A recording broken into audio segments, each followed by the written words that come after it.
Hello everyone, welcome to Advanced Knowledge Systems and a warm welcome to AKS IAS Academy, which is one of the premier institutions in India, and it offers examination coaching for UPSC CSC, State Public Service Commission, SSC Combined Graduate Level and CLAT examination. About me, I'm Sandeep Bhushan Tumala, and my credentials are I have 10 years of teaching experience for civil services. I take up international relations and internal security and the analysis of the Hindu newspaper. And this session is in regards to the DNA, that is the daily news analysis of the Hindu newspaper of today's, that is of 26th of January 2021. And throughout my session, I would be emphasizing on the keywords and the key phrases from the Hindu newspaper, wherein we will identify the factual, analytical, and conceptual questions which will be useful for the preliminary examination. And while you imbibe the keywords and the key phrases in your answer writing, that is for the mains examination, your answers in the mains would be precise and concise, and thereby you would score higher marks in the mains examination. So this session at AKS IAS Academy Daily News Analysis will help you to crack both for prelims and mains of 2021. And before we get into the DNA of the newspaper, we will look at the quote of the day. And the quote of the day says that forget the mistake, remember the lesson. So we should not really focus about the mistakes, but we should certainly focus about the lesson from the mistake what we have committed. So forget the mistake and remember the lesson is the quote of the day. And before we get into the DNA, once again I would say a very happy Republic Day to everyone, to all the civil servant aspirants. Happy Republic Day of 2021. And now we'll get into the DNA of the newspaper, and the news which we look at is about the clashes between the Indian and Chinese troops at Nakula Pass. So Nakula Pass is in North Sikkim, and we have experienced that on Jan 20, 2021 the army has stated that there were clashes between the Indian and Chinese troops in the North Sikkim, that is at a pass called as Nakula Pass. So this pass is important for geography map based questions. Nakula Pass. There is another pass called as Natula. So do not get confused with the Natula Pass to Nakula Pass. There are two different. I will also explain you by showing the entire map of various passes in this Sikkim especially. And in the clashes there were minor injuries, the army has said that, and now the situation is under control, and the clashes have occurred as the PLA troops, that is the Chinese troops, did try to attempt or intrude into the Indian territory. So we were looking yesterday the news wherein the village headman of Koyal village in the Ladakh or the northeastern along the LAC in the Demchuk sector has made it very clear the Chinese troops have entered into or incurred or trespassed into the Indian territory by using the Indian roads and then entering into the Indian territory. Now we can have the statement by the army. Yes, certainly there are the incidents not only in the western sector but also in the central sector. So you have the western sector, central sector and the eastern sector. We will also focus about these sectors along the India-China, that is the LAC, line of actual control, from the western sector, central or middle, and then the eastern sector which is in the Arunachal Pradesh. But now what we have experienced as per the army is that the clashes between the Indian and Chinese troops was at Nakula Pass in North Sikkim, and this because the PLA troops, that is the People's Liberation Army, have attempted to intrude into the Indian territory. And the clash at Nakula was also earlier, that was in the year or in the month of May 9th 2020. We have seen there was clashes and injuries to the both the sides on May 9, 2020 at the Nakula Pass, and also the same time May 21st midnight also we have seen that there was clashes along the Pangong Tso Lake in the Galwan Valley, wherein the clash we have seen, around 20 Indian soldiers have been martyred. So this is not the first time what we have experienced or the statement made by the army that the clashes between the Indian troops and the Chinese troops along the Nakula Pass in North Sikkim. But in the past we have also seen the same kind of incidents in the Nakula Pass, in the middle sector, that is in the Sikkim, and also in the Pyeonggang So Lake, that is near the Galwan Valley. And the other side of it, what we have seen is that the ninth round of COPS commander level talks have started between India and China on January 24, 2021. And both the countries have had a candid and in-depth exchange of views in regards to the disengagement of the troops along the LAC. And both the countries have agreed to hold the next round, that is the 10th round of COPS commander level talks jointly, so that both are working towards coordinating towards the de-escalation of tensions. That is, de-escalation of the troops along the LAC in the eastern Ladakh is the one which is focusing much on the COPS commander level talks. And both have agreed that there would be an effective efforts in the ninth round and also in the 10th round of the COPS commander level talks, so that both the countries would wish to stabilize and control the situation wherein which is at grim along the LAC, that is especially in the western sector of India-China border. So now we'll focus at the various sectors or the sites between India and China. That is, we have the western sector which is in the Aksai Chin region. So this is the western sector which is in the Aksai Chin region, that is in the eastern Ladakh. And you have the middle sector which is in Sikkim, or the central or the middle sector, and you have the eastern sector which is in Arunachal Pradesh. And now if we look at the other side of it, or else the middle one, is the least controversial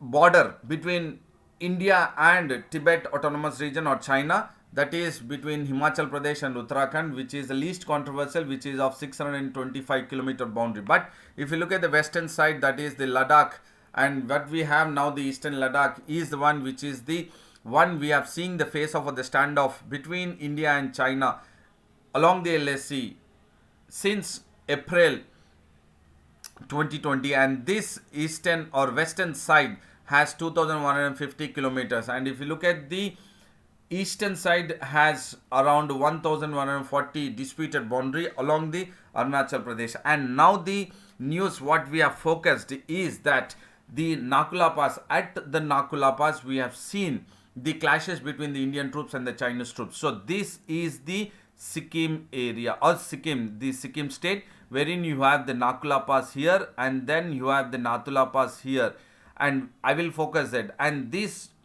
tri-junction between India and then China or autonomous region of Tibet and Bhutan, you have a tri-junction that is called as Doklam tri-junction between India, Bhutan and China. So we will also focus at the other point, that is from the geography map based, how the question can be framed, because we are focusing on the western sector and also the middle sector and the eastern sector, and totally it is the boundary which is between India and China is close to 4050 kilometers, and the disputed is around close to 3290 kilometers.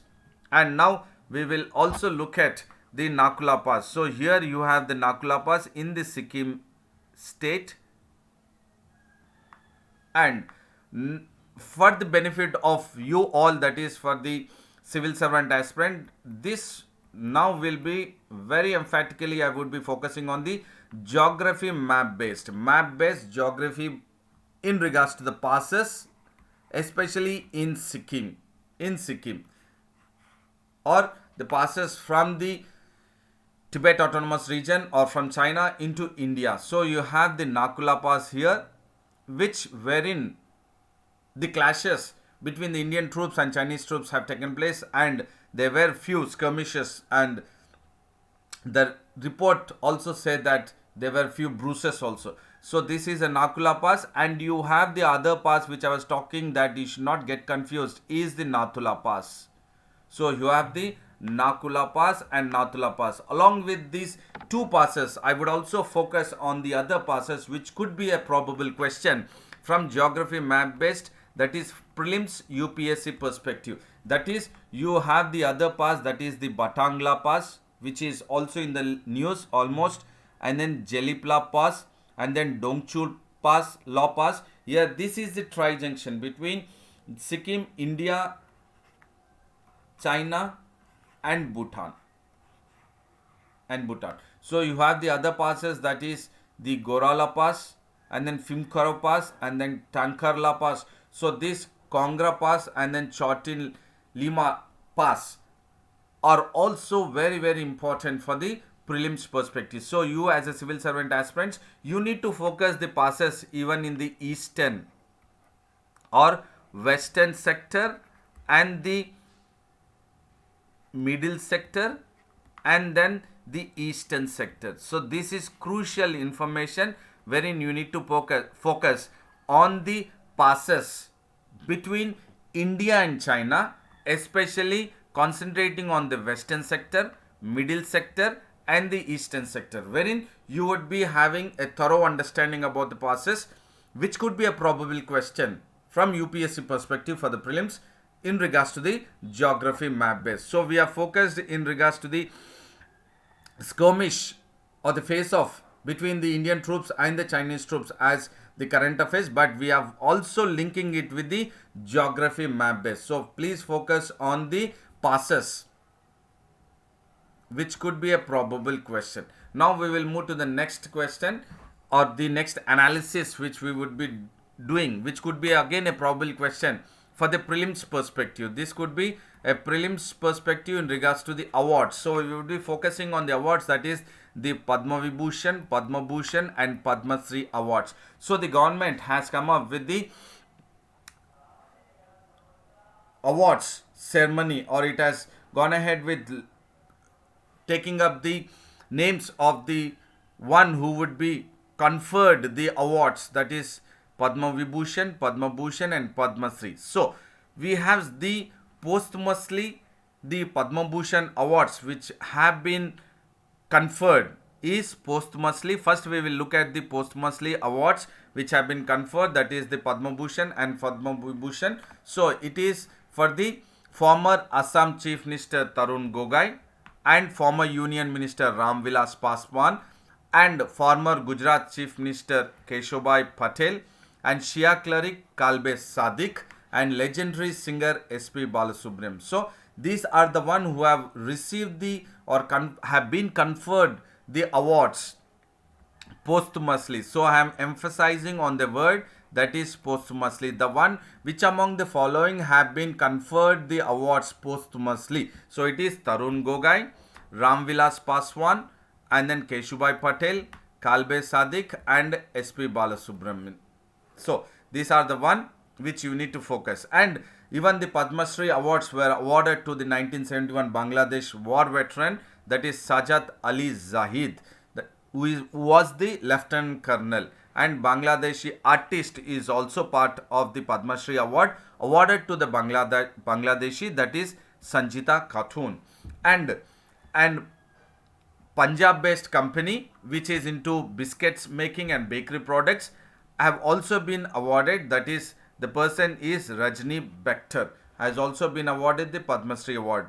And in the social work category, Sankumi have been awarded the Padma Shri from Mizoram, and the one that is in the helping the orphans, Padma Shri has been awarded to Sindhu Thai Sapkal from the Maharashtra, and from Jammu and Kashmir, Professor C.L. Sapru has been awarded the Padma Shri, which is posthumously. So overall posthumously 6 have been awarded. So this is the crucial information which you need to focus. There could be a possibility that the awards could be mentioned and asked which among the following have been conferred posthumously.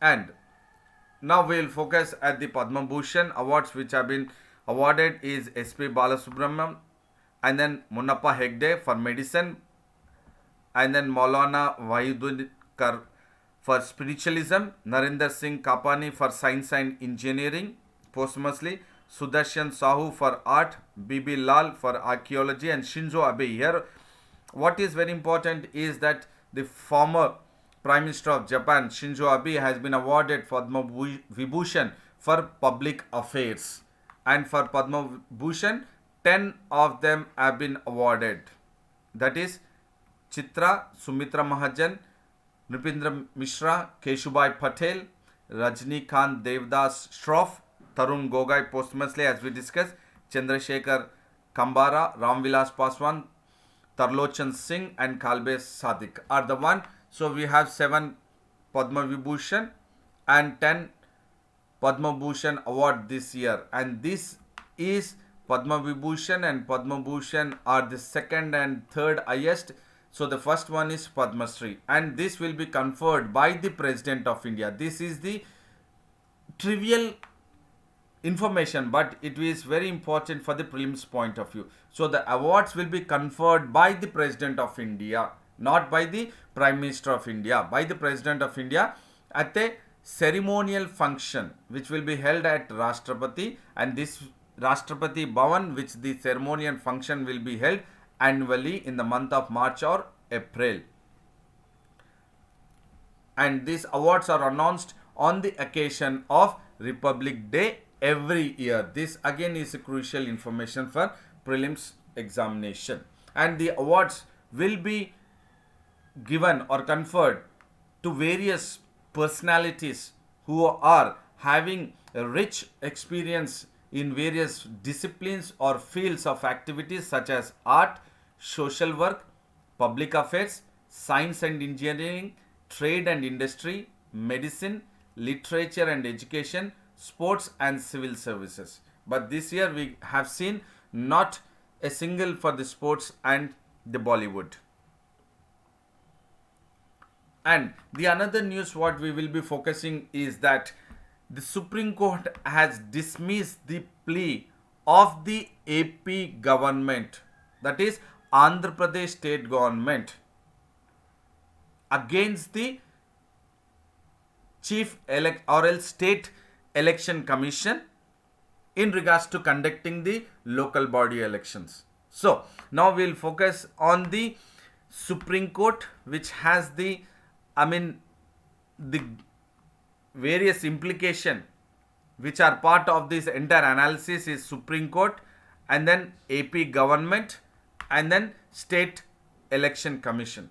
And the state government, that is Andhra Pradesh state government, has challenged the order of the AP High Court on January 21st, 2021 against or challenge against the AP High Court that it has allowed the state election commission to conduct the local body elections. So this was challenged in the Supreme Court. So when the state government has challenged the order of the AP High Court in the Supreme Court, and on January 25th, 2021, that is yesterday, the Supreme Court has dismissed a plea or the petition which was challenged by the AP's or Andhra Pradesh state government against the order of the AP High Court. So here what we need to look at is the keywords which has been is the state government which has challenged the order of the AP High Court is now been dismissed by the Supreme Court. It's been dismissed by the Supreme Court, and it says that elections have been held in this country for more or at more difficult times. And why the state government has challenged the order of the AP High Court allowing the state election commission to conduct the local body elections is that the state government has questioned or challenged that conducting the elections at the COVID-19 vaccination drive is impossible because the police force will be totally involved in the COVID-19 vaccination drive. But the response by the Supreme Court is dismissing the plea by the YS Jagannath Reddy government, that is the AP state government, saying that the Supreme Court has said that elections have been held in this country in a far more difficult time. So what is that the state government, that is AP state government, is challenging the order of the AP High Court is being questioned and dismissed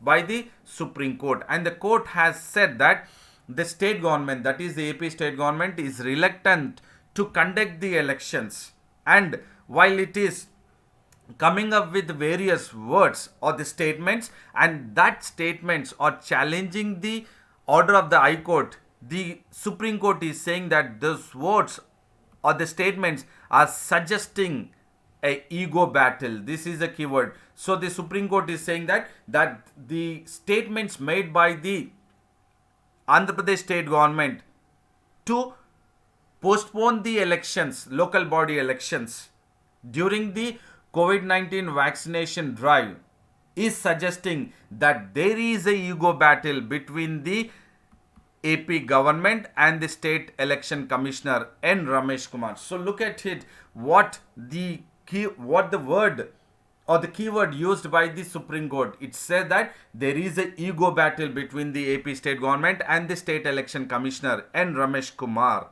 So the Supreme Court has now intervened and dismissed the plea and said that the state government is reluctant to conduct, and this is suggesting a ego battle between the AP state government and the state election commissioner N. Ramesh Kumar. And the court also very emphatically says that the ego problem between the state government and the state election commissioner N. Ramesh is leading to lawlessness. This is a keyword again. So the ego problem between the two authorities, that is the state government and the state election commissioner, both are constitutional bodies. That is, state election commission is constitutional body and the state government is a constitutionally elected government through the election process. So these two authorities which are having a ego problem between two authorities is leading to lawlessness, is the statement made by the Supreme Court. And it says that we cannot allow any kind of lawlessness in the country. And the Supreme Court has also asked the government, that is state government, that is AP state government, how can a resolution be passed against state election commissioner N. Ramesh Kumar, because there were resolutions which were passed against the chief or state election commissioner of Andhra Pradesh N. Ramesh Kumar. And the court also very categorically says that the main purpose of the state election commissioner is to take over elections. So when the main purpose of the state election commission is to take over elections, and the state government every time in the process when it is started, that is in regards to the conducting the local body elections, the state government is giving some reasons to postpone the elections. That is what the Supreme Court has said, that the state election commission has the purpose to take over elections, and the state government every time when the process is started cannot give some reasons to postpone the elections. And the state election commission is alive and it is aware of the fact of the vaccination drive. That is what the court is mentioning. And the court says that, and the court should not take over such functions from the election commission. So what is crucial keyword here is for you all as a civil servant aspirants is functions of election commissions. Functions of election commission. This could be based on the functions of the election commissions or the role of the election commission or the responsibility of the election commission. There could be a possible question in the prelims or mains of 2021. So the court has said that the Supreme Court should not take over the functions of the election commission, and thereby the Supreme Court has dismissed the plea of the AP state government, which has challenged that the Supreme Court pass an order to make sure that the elections are not being conducted. And Justice Kaul and Justice Rishikesh Roy has told the state government represented lawyers, that is Mukul Rohatgi and Mahfuz A. Nasky, that the Supreme Court has only a very limited scope of judicial review here. So another keyword is judicial review on the AP High Court order that the State Election Commission to conduct the local body elections during the COVID-19 pandemic or the vaccination drive. So here the court, Supreme Court, has made it very clear to the lawyers who were representing the AP state government that the Supreme Court has a very limited scope of judicial review here.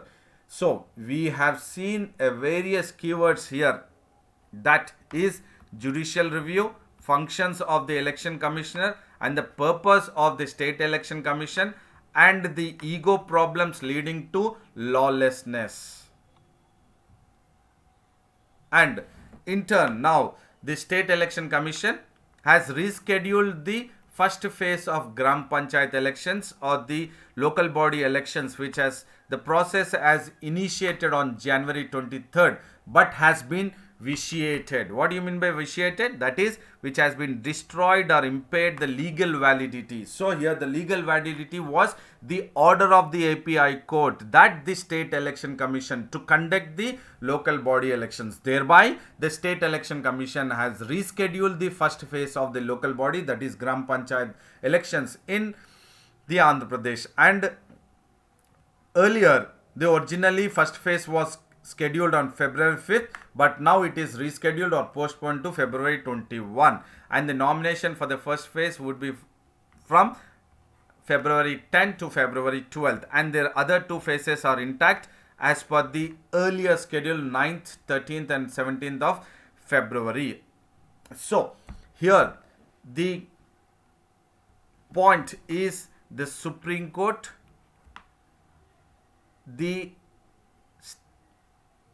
AP High Court, AP government, and order of AP High Court. So we have the Supreme Court, we have the AP High Court, and now again the AP state government. AP state government. So here very categorically Supreme Court has said that there is a limited choice of interference or judicial review, and it has dismissed the plea by the AP state government to put an halt on the order of the AP High Court to conduct the elections. So look at here, you need to focus on the State Election Commission, the purpose, or else what is the responsibility, and how Supreme Court cannot take over the functions of the Election Commission. So this is very crucial for prelims as well as mains examination.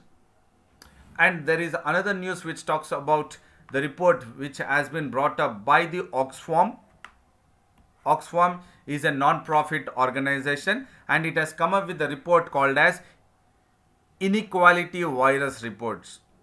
This is the keyword. So the report by the non-profit organization Oxfam is Inequality Virus Report, and in this Inequality Virus Report, it very clearly says that Indian billionaires have increased their wealth by 35% to 3 trillion during the lockdown period. This is the emphasis. During the lockdown period, Indian billionaires have increased their wealth by 35%, that is 3 trillion, and India is just behind the billionaires of US, China, Germany, Russia and France as per Oxfam non-profit organization report. And this report has been released on the opening day of the World Economic Forum. So what is the another key word is that the World Economic Forum has started in Davos, that is in Switzerland,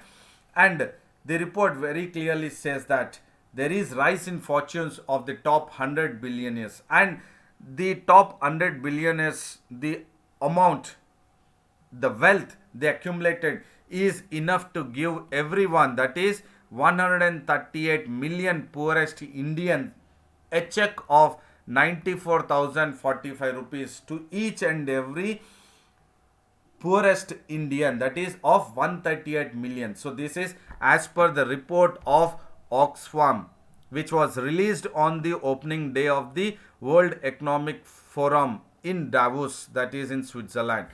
And the report also says that the wealth of the top 11 billionaires during the pandemic could easily sustain the Mahatma Gandhi National Rural Employment Guarantee Scheme and also the health ministry for the next 10 years. Look at it, the enormous wealth which has been accumulated, and this wealth is just the top 11 billionaires which the Oxfam is talking about in its report could easily sustain the two, that is the health ministry and the rural employment guarantee scheme, that is for the next 10 years. And Mukesh Ambani has emerged as the richest man in India and also Asia, and he has earned 90 crore an hour during the pandemic, when 24 percentage people of the country or the population of the country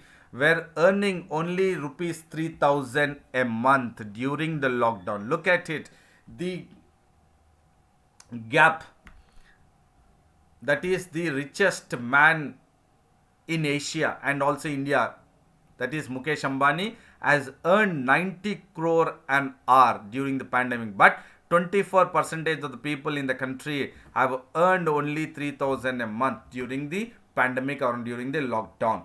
And this increase in wealth, that is Mukesh Ambani's wealth, could keep 40 crore informal workers out of poverty for at least 5 months. With his increase in his wealth, not the total wealth, only the increase in his wealth could keep 40 crore informal workers in India out of poverty for 5 months. So this is a report of Oxfam, which is a non-profit organization, and it also recommended, this is important.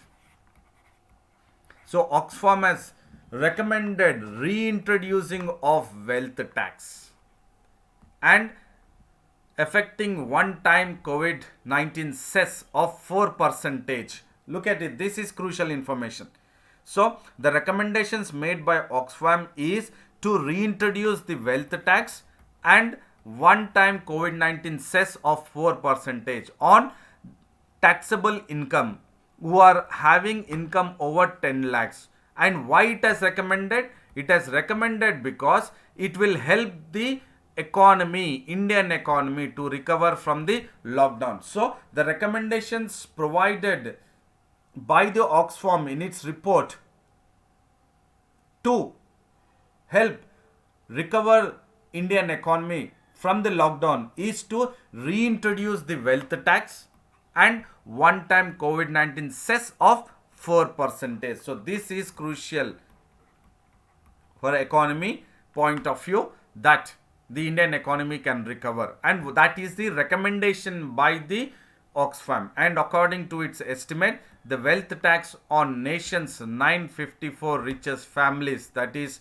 could raise equivalent to 1% of GDP. So only the tax, not the wealth, only the wealth tax on the country's 954 richest families, if the wealth tax is reintroduced, so it would raise the amount which is equivalent to 1% of India's GDP.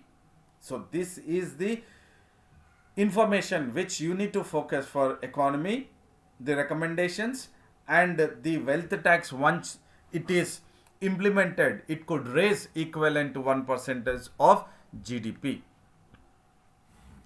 And Mukesh Ambani, who is India's richest and Asia's richest man, has doubled his wealth during or between March and October 2020, reaching 78.3 billion. So look at it, he has doubled only during the lockdown, wherein as per the Oxfam report, 24% people of the country were earning rupees 3000 per month, but wherein Mukesh Ambani was earning 90 crore an hour. And during this period, the average increase in Ambani's wealth is just over 4 days, which is represented then to the combined annual wages of all Reliance Industries. That is, you have how many employees of Reliance Industries? It is 1,95,000 employees. And this is during that period. Average increase is just over 4 days. So this is the report by the Oxfam.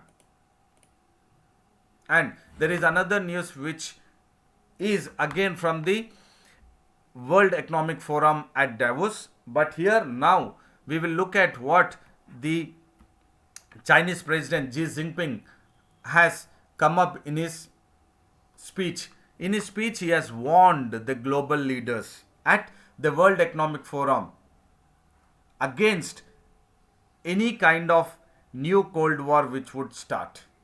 So he is very skeptical about starting of a new Cold War, and that is why he has warned the global leaders, and he has also urged the need of global unity during the coronavirus pandemic.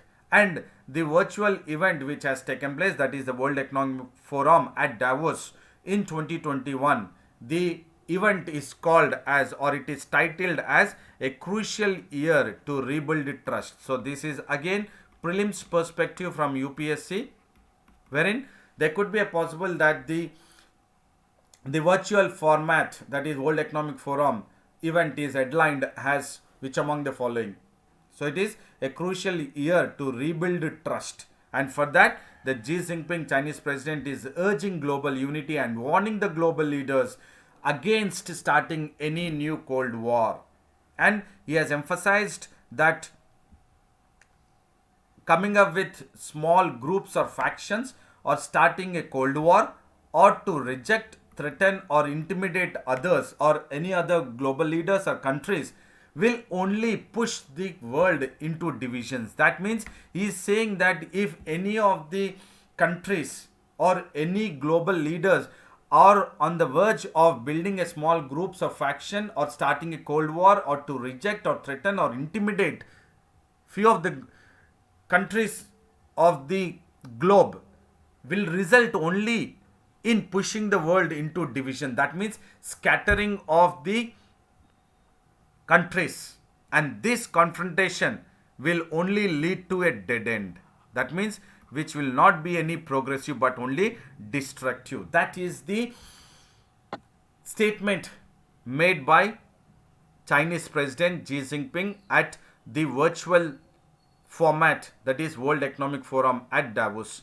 And he has also said that the confrontation which has been launched by US President or US government in the past would only get into the mode of confrontation, and that confrontation will end up harming every nation's interest, and it will also sacrifice people's welfare. So he's talking about the nation interest and people's welfare. So he is very much particular about that there should not be any kind of confrontation between the global leaders.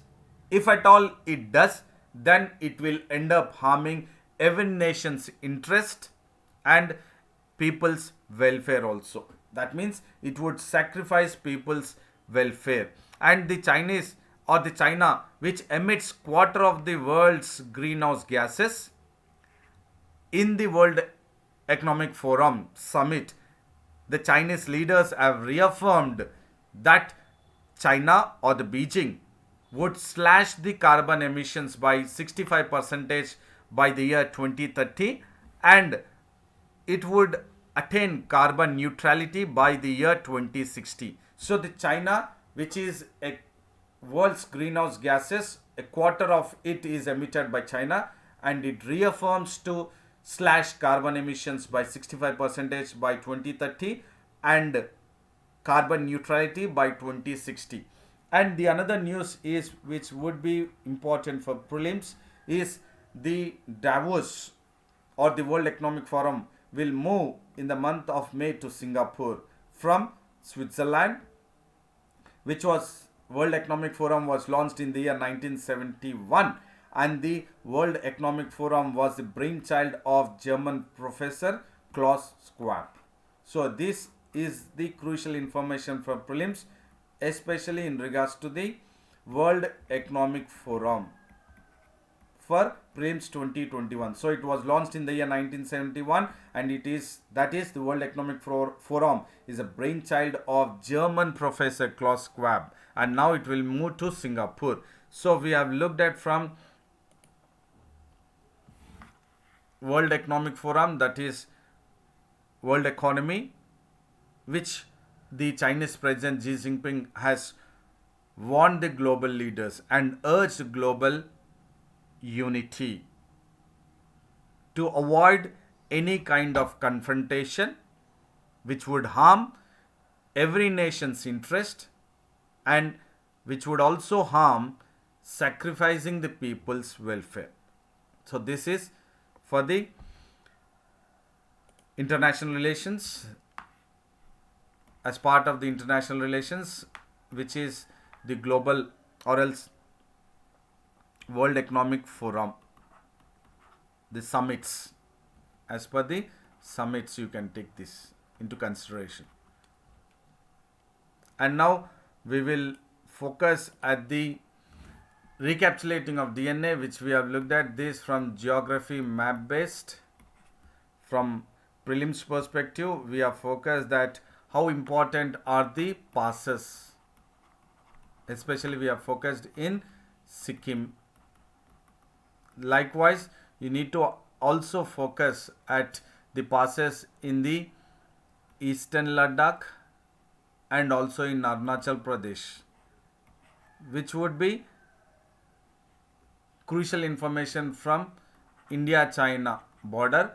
Likewise, India-Pakistan passes and India-Afghanistan also, and India-Nepal also, Lipu Lake Pass you have in regards to India-Nepal. Okay, it is part of the Tibet, but when we are talking about India-Nepal, and this we have looked at current affairs, the awards, and this again in regards to the polity, how the Supreme Court has said that there is very minimal judicial review in regards to the order of the AP High Court asking the State Election Commission to conduct the local body elections in Andhra Pradesh. And this is as per the Oxfam, which talks about the wealth, that is the world billionaires. And this is again in regards to international relations, how Xi Jinping has spoken about the need for the global unity. And I hope this was a very informative, knowledgeable session, and wherein we are focused from mains and prelims perspective. So I would say a very big thank you to all. Good luck to you all, and then do maintain consistency, stick to your schedule, and then take care of your physical health and mental health. And do not forget to like the video, share the video, and subscribe the AKS IAS Academy English Medium YouTube channel, and also have access to the website and Telegram link of AKS IAS Academy, that is Advanced Knowledge System. And then see you again tomorrow with the DNA, that is Daily News Analysis. And then till then, thank you, take care, and then goodbye.